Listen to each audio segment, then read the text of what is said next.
Hi, I'm Theresa V, and you're in the right place if you want to create a life in a world that you love. Today, we're going to be examining the 5 most common misconceptions about energy work, including Reiki. At this point in time, so many people all over the world are feeling called to or are feeling called back to energy work. This is no mistake because this is the way we're moving. Our health, as we're seeing, is going to become more multidimensional. We're going to be asked to look at our wellness from a more multidimensional perspective. We need to start bringing in additional ways of dealing with our health and establishing and maintaining our wellness. The first major misconception about energy work is that it's something otherworldly. Honestly, life force energy flows through each and every one of us every single day.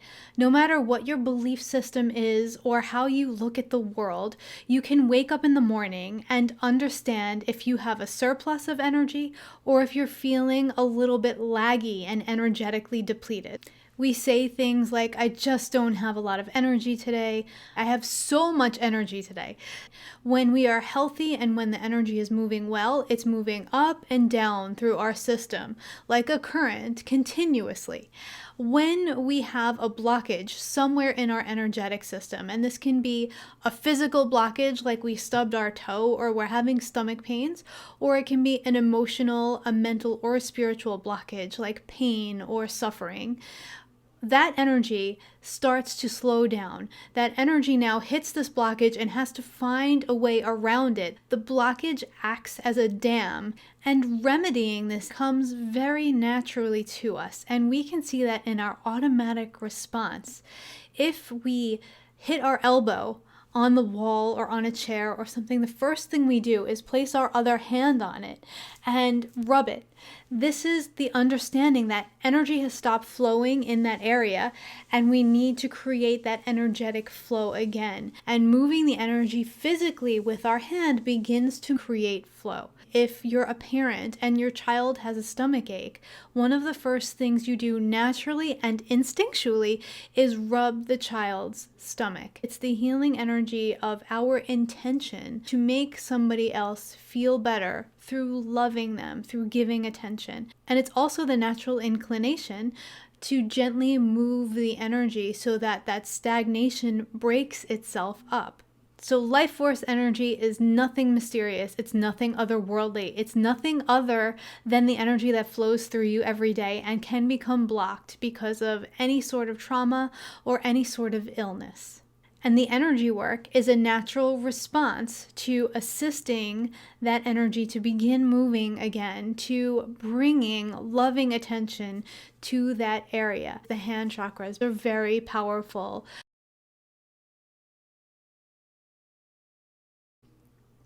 The second huge misconception is that Reiki is another person zapping me with their energy.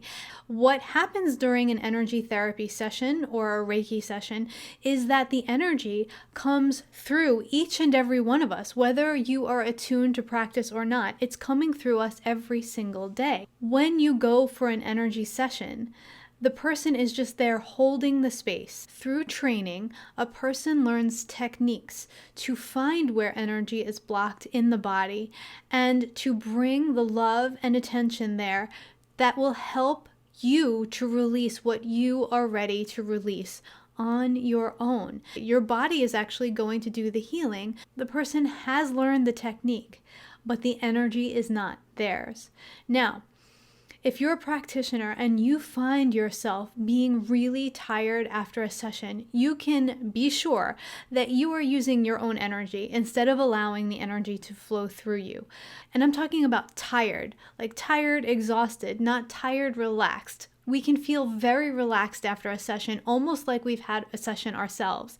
And that's actually what does happen. We receive this reciprocal energy when we participate in sessions because what we're helping someone else clear is very often what we have to clear ourselves. So no, you are not getting zapped by somebody else's energy.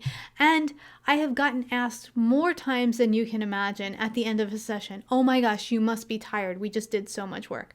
No, I am not tired because the energy is not mine. And if you haven't learned this and you're feeling tired, I highly recommend that you spend some time cultivating the ability to let the energy come through you before you see clients again.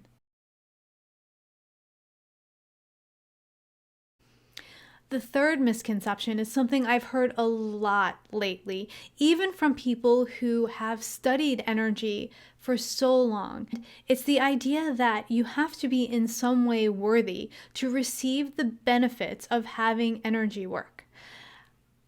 I want to say to you, and I cannot stress this enough, that just by being, you are intrinsically worthy of all that the universe has to offer you, all that the divine has in store for you and wants to shower you with. You are worthy just as you are. Now, with energy work, one cannot be worked on without giving permission. That is universal law. All a person really needs to do to receive energy work is to give that permission, to say yes, physically, mentally, emotionally, however you're saying yes, and just allow it to happen. That is it. You don't have to sit for 2 days in meditation. You don't have to say any special prayer. You don't have to show up in a certain way, but you can. It's up to you and how you feel. Your intention is all that is needed. Your permission is all that is needed.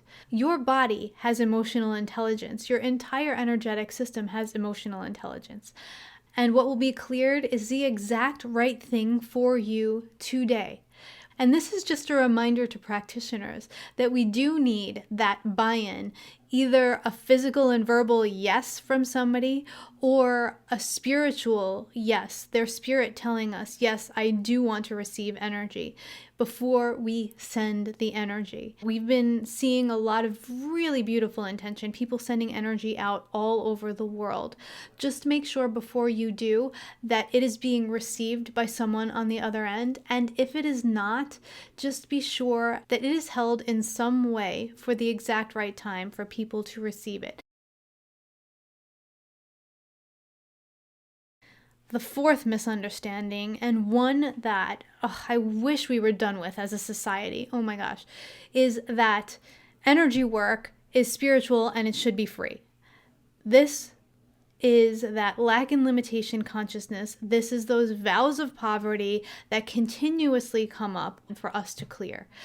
Within the systems of energy work and Reiki, it is very clearly stated that there needs to be an exchange of energy in order for this to work.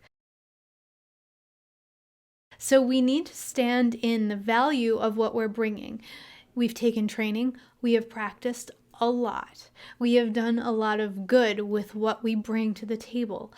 It is time for us to stand in that value. So in the past, we may have exchanged goods for energy work.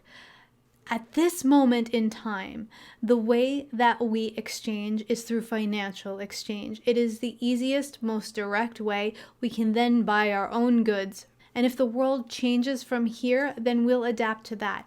But right now, exchanging money is the way that we do things. People have no problem paying a doctor, paying a lawyer, paying someone to come and fix their washing machine. So why should anyone have a problem paying for this? Especially if you're standing in the value of what you offer and if they are valuing what you offer enough to come and ask for a session. And the last misunderstanding, and I have seen this one so much right now, and it comes from a really good place. People are feeling called to energy work now almost more than ever. There's a huge resurgence. And there are a lot of people, because we can't gather physically, who are offering trainings virtually. You can study these energy systems virtually. However, there are two things you cannot do virtually. The first thing is you cannot get the hands-on practice. And in order to take an attunement, you need to have the hands-on practice with other people and with yourself. You need to learn and feel what the energetic imprints, what the energies feel like before you can successfully assist other people in their process. So you really need that practice. So that you cannot learn virtually. And the second thing is you absolutely 100% at this moment in time cannot be attuned virtually. So you can study the system, you can learn it.